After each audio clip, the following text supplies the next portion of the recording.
આ એકમાંથી એક બધે તમે જોઈ લો. આપણે આ બે ખેતરમાં જ વધારે ઈયળ.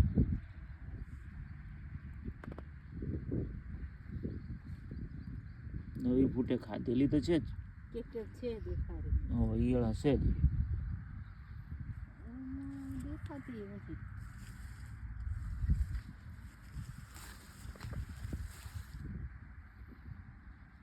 આ હંગાર જો નીચે પડ્યો હા રશ્મિકા અહીંયા આવજો. કાળો કાળો હશે. હવાય કાળો કાળો આમ પૂરા જેવો હવાય ઈ હોય ઈ 15 મે દેખાણો તો દેખાય કે કાળા કાળા હતા અંગારમાં. આ નીચે જમીન ઉપર એરા ઈ કોક 15 ગળા જેવો લાગે. આયરો અંગારા આયરો ને ઈ